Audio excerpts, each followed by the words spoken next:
Welcome to the external communication video. I can tell you now that if you are looking for the gold standard for creating phenomenal messaging, it's to go back to the marketing promise in the leadership exercise. That is how you identify a phenomenal brand position. Today's video is actually going to be about the complexity of greenwashing, and it'll be faster if you actually go off and read this document if you want to process in full faster.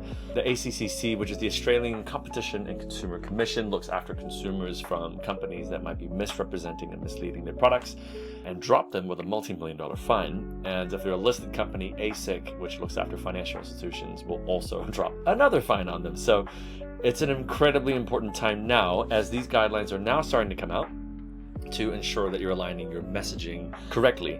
And if you can adapt your communication interpersonally and on paper with these principles, you'll be golden. If you don't have time to read this, which is less than 40 pages, then continue watching. This is one of the few videos that you can watch in the Accelerator that you can have in the background. So if you're going to do some laundry or cooking, now's the time. Now, one other thing is that my lawyers have advised me not to use actual companies because of the different markets these videos are targeting.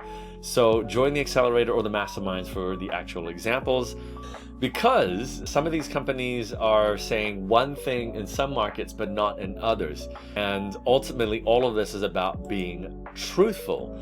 So principle number one is to make accurate and truthful claims. So if you have a stamp, for example, like this, or you see stamps like this where their packaging says made out of recycled materials, it is misleading because it makes people think that this is more beneficial for the environment than what it is. A clearer messaging should say something like, more specifically, that it's made from, say, 20% recycled material.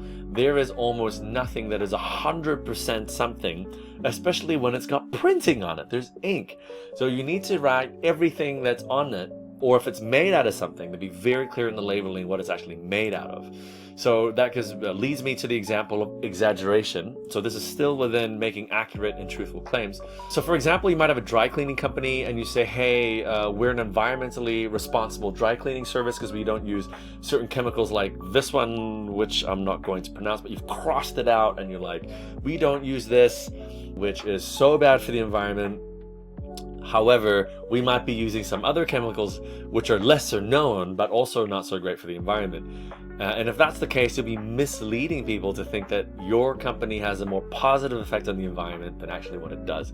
So you need to not exaggerate or be more specific, and also be more clear. So in some instances, you might see some bottles that say, hey, made with less plastic. But compared to what?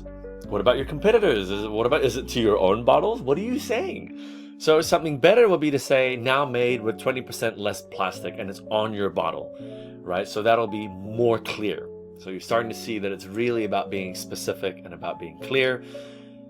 And for example, having substantiated claims. So by saying something like, we will reduce our emissions by 80% by 2030, sure, but where on your website or on your annual report do you actually say what the baselines are, what's been approved, what your plans are, what your monitoring and evaluation is actually going to look like? Because unless it's backed up, it's unsubstantiated. You're just pumping out commitments to try and get more investment from people, or to try and close big contracts with certain people because they think, hey, you really are trying to be more sustainable. You are the partner that we want to be with, but you haven't really done any of these things. So then what can you do to make sure that you're not greenwashing and making accurate and truthful claims? Is by having goals and commitments and claims that are SMART, so specific, measurable, achievable, relevant, and time-bound. They have KPIs, and they're written in a SMART fashion. They're comparable through their KPIs, such as with a baseline period from 2022 compared to, say, 2019, when the KPI will be achieved and how the KPI is going to be measured. And that way it tells people the full context of what your product is supposedly doing and how it's supposedly more sustainable than another comparable product. Principle number two is to have evidence to back up your claims. So for example, a chocolate company saying our cocoa doesn't contribute to deforestation, but the business doesn't know where its wholesale supplier actually sources its cocoa from. Honestly, a better answer is just to say nothing. Just don't say it. If you don't know where it's come from, don't say it. Or if you're not sure within a reasonable doubt as to where these things have come from, don't say it, because you got to back it up. right? And backing it up means, number one, retaining relevant records for your claim. So you can see that there's a paper trail that has come from a certain place. You also have to do your due diligence on your third-party suppliers where possible. So thanks to the CSDDD in the EU, you now have to start doing your due diligence to make sure that if you're saying that something is more sustainable or that there's no child labor in it, that you've done your appropriate due diligence and checked. So number three, you want to use widely accepted, timely scientific studies. So if you're using some kind of research paper to back up why your form of plastic is more sustainable than another one in your packaging, you have to cite where it came from, and it can't just be from a 3-4 person study that lasted for 4 days somewhere and someone published it into a really nice looking website and put up. So you have to make sure that you're sourcing from appropriate places and in the right time, because if you've got, again, sourcing, let's say a similar thing from 50 years ago, whereas there's a bigger body of evidence recently, like over the last 5-10 years, then you should be using the more recent studies. Number four, if it's you doing the testing, then you want to make sure you're checking your lab results and they reflect the conditions of users. So for example, there are, and I won't say who, but there are companies, in agricultural companies, that are producing more environmentally friendly forms of fence posts, let's say being made out of old packaging like single-use plastics or soft plastics, which don't have an end waste stream in a lot of markets. And so they do a great thing actually. So they collect it, they wash it, treat it, and then they mold it into fence posts. Now people do ask, well, what happens to the ground? Because when you're putting fence posts outside, it's got sun, it's got rain, it's got cold. Is there no leach? And you'll see that, I recently challenged a manager from said company on this, and they sent me to the results, and it was a 28-day study of a fence post in water. And I said, but that still doesn't answer my question. These fence posts go out onto farms where it goes from like -5 degrees to 35, 40 degrees even. So are you able to show us the results of testing on a much wider, longer scale? I'm not saying not to sell, but at least try and prove what you're telling everybody your product is about. So you need to make sure that your lab results reflect the actual conditions of the people that are using them.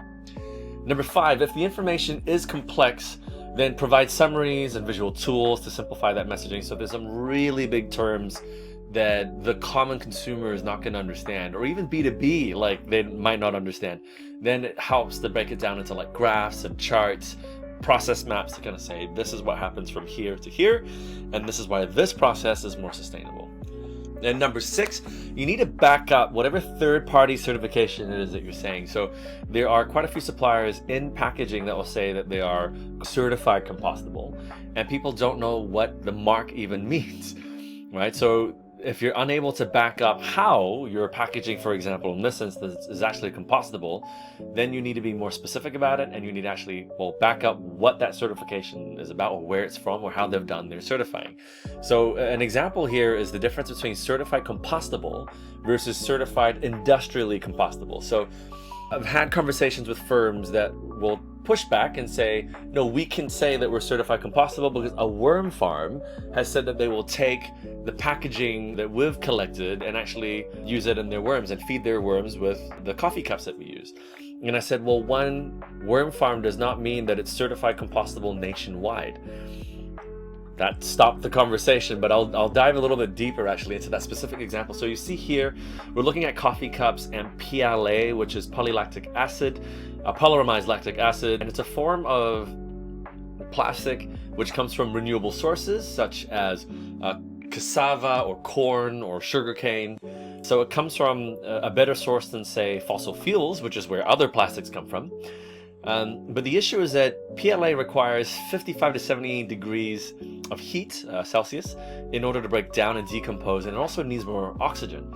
So generally speaking, you need industrial settings to be able to compost PLA, and there's still some studies done where in a lot of home compostable settings where people will say that their compost will reach even 90 degrees, they're still finding PLA microplastics in those environments. And so if it's not in these industrial facilities, and you're composting it out, even if it's just out in the wild, and you're like, well, this coffee cup is made out of paper, and PLA and lactic acid is a naturally occurring substance, so surely, chemically speaking, it should break down. But unfortunately, it takes 80 years to decompose in the wild. And there have been studies, growing number of studies, showing the negative impact on wildlife and specifically PLA microplastics. So there's tons of microplastic studies on all the other fossil fuel derived forms. Specifically for PLA, which is supposedly coming from a more natural source, there are still detriments to, for example, here with European perch, they found that these fish that have microplastics in their systems react slower to predators than fish that don't have microplastics in their brain. Right? And you can find PLA in packaging like bags and coffee cups and forks and knives that claim that they are more sustainable, maybe more sustainable, but they can't say that they are sustainable. And if they say that they're certified compostable, then you certainly should be raising some eyebrows and some red flags. Number 3, do not hide or omit important information. So an example here is an airline saying, hey, we're reducing emissions. So that's kind of like the previous one, you got to back it up. Here, an airline might say that we're reducing emissions and say, yeah, we're totally doing it, but sustainable SAF, so sustainable aviation fuel, only makes up less than 1% of their overall schedule. So they're flying to like 200 different countries, and SAF only makes up less than 1%, which is the case for a lot of different airlines. And then what's worse is that it hasn't changed year on year or even reduces as a percentage because the business has been growing. Then it's not complete information. They need to provide the nuance. So in this situation, it's actually still better not to say it, because you're saying, well, we're growing, that's a great thing, and we might be buying more SAF, but as a percentage, it's shrinking because we're not keeping up with our sales.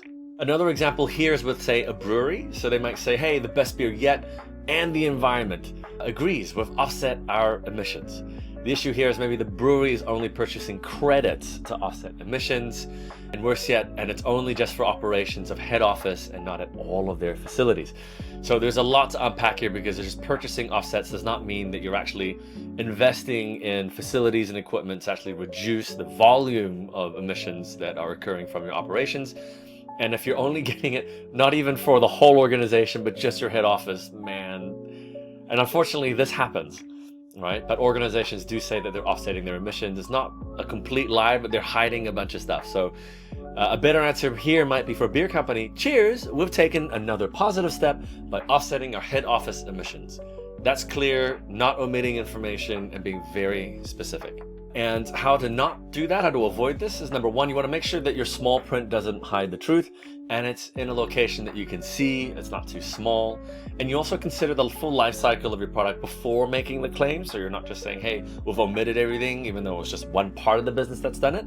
The really important truth here is that the broader your claim, especially when it comes to emissions, which is like everything that you do, the more you need to consider the full life cycle implications of your products as well. And to do that, you provide the relevant information according to it. And so it's nice to go back to your journey mapping exercise in terms of the product life cycle to sort of map what you're potentially not seeing. Right, moving on to number 4, explain any conditions or qualifications on your claim. So, for example, here an importer sells its products, it says it's 100% recyclable packaging. However, this importer has failed to mention that it's not recyclable in the importing country's nation. So it's recyclable only in the country of origin. And in your country, it gets sent to landfill, which is not 100% recyclable for that market. So you need to explain the conditions of those claims. So a better answer here is either you brought it in, just put a sticker over it or something, cover the messaging. And another thing that you can do is actually lobby to the supplier and or your governing body in the market to try and say, hey, look, we've got these sort of materials in other countries, they're doing it, but in ours we're not. We're bringing this much, our consumers want it, it's not illegal to be selling this product or consuming it. So I'm just letting you know that here's some information, help you lobby for, let's say, investing in this particular waste stream in our market. That's something that you can do, but also makes you as like a product leader. Government goes, wow, these guys are actually thinking. If you want to make sure they're not working out of these assumptions, you could jump on ChatGPT, any AI LLM model, and actually ask them to do a rate analysis for these assumptions. And you're trying to consider, and you can put this into the prompts, consider how consumers normally use the product or service. So after they've done with it and they're getting to the bin and they're like, okay, which bin does that go into? And if it can't go into any of these, then it goes into the landfill bin. Then look at your packaging and look at what it says. Does it give the impression that it could be recyclable? Number 2, you want to consider the normal conditions where the product or service is also usually sold. So you're looking across the people journey chain, right? That's the journey map exercise there. And number 3, consider access to infrastructure. So infrastructure, tech, resources, so that those environmental claims can actually be realized. Right. So an example here is coffee pods. That's really great. You're going to see some pods that say, hey, our pods are recyclable, but you and I know they're not widely accepted by most cities or most places. And worse yet, only accepted by a few locations within cities that do accept them. So despite being marketed and sold all around the city, only a few places in the city are actually collecting them. So a better answer here is actually not to say that your pods are recyclable. You might want to say, here are an updated list of where you can take them and make that digital, for example, so you can be very specific and guide them directly to where it needs to go. And separately work on the real work, which is to improve access and recyclability to these products, or just evolve these products to something different. Continue doing R&D. And number 5, avoid broad and unqualified claims. So these sort of terms include green, go green, or choose green, or friendly, eco-friendly, sustainable, something free, like plastic free. There's no such thing as a sustainable anything, because with anything that's being produced, even a service, there is energy, natural resource, and an emissions cost to anything and everything that we're doing. So you can say that something is more sustainable than what it was before, or more sustainable to a competitor or a competing product, but you can't say that something is just sustainable, because that's just not true. It's way too broad. But if you do get there and something really is amazingly sustainable, let me know. I'd be really keen to find out what it is.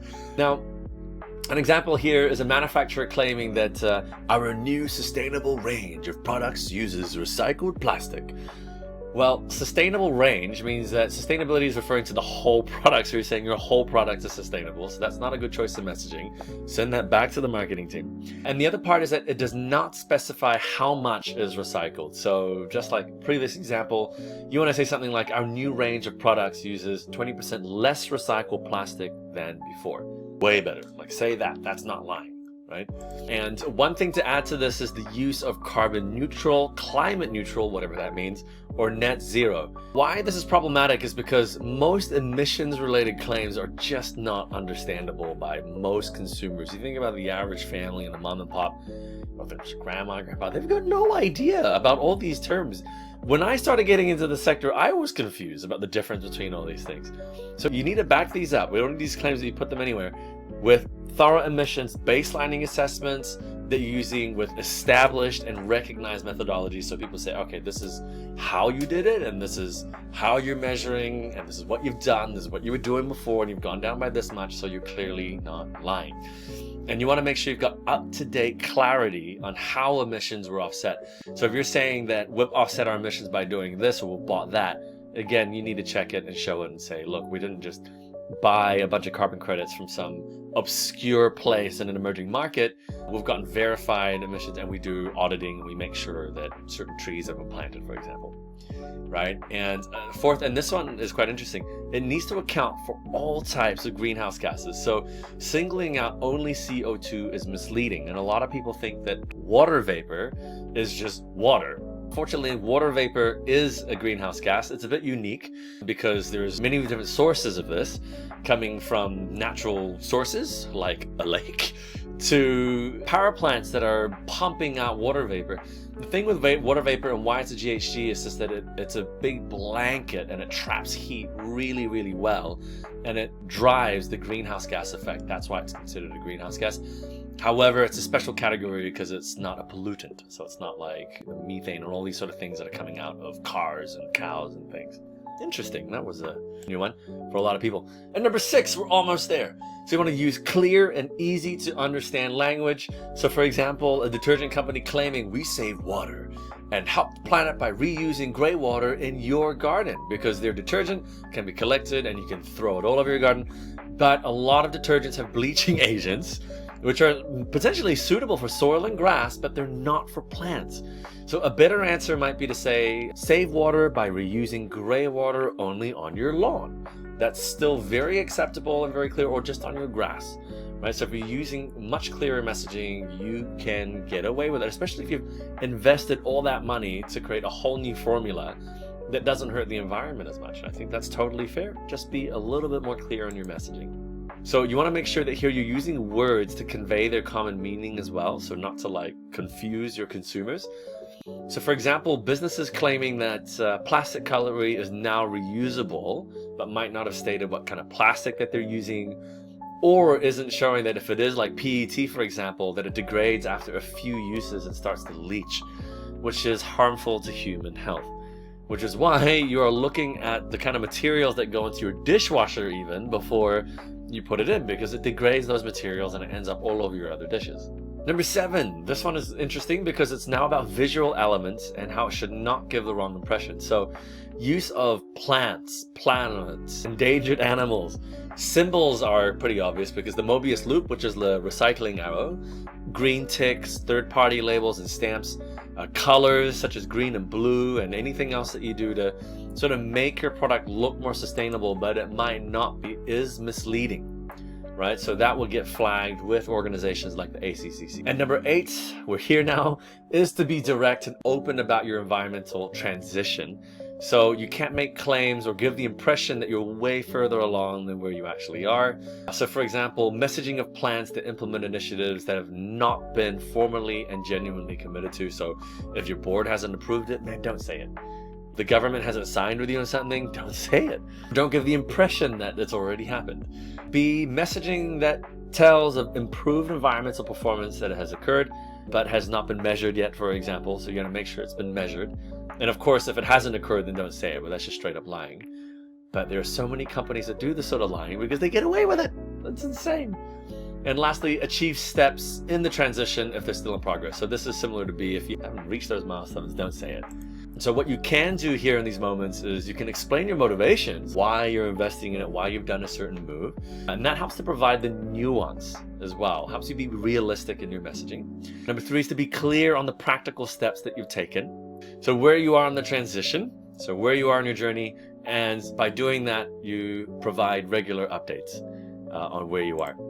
So on that note, an assignment for you is going to be using these 8 principles. You go through your website, social media, brochures, anything that you've got public-facing material, and highlight messaging that could be ambiguous, vague, or improved. And you want to make sure that you're able to actually back up what it is that you're saying. And so PR 101, it needs to be able to pass the front page news. So take a look at that. And if anything comes up, now's a really good chance to actually change that. And as usual, if you have any questions on this, feel free to send a direct message. Otherwise, I hope this was helpful, and I'll see you in the next video.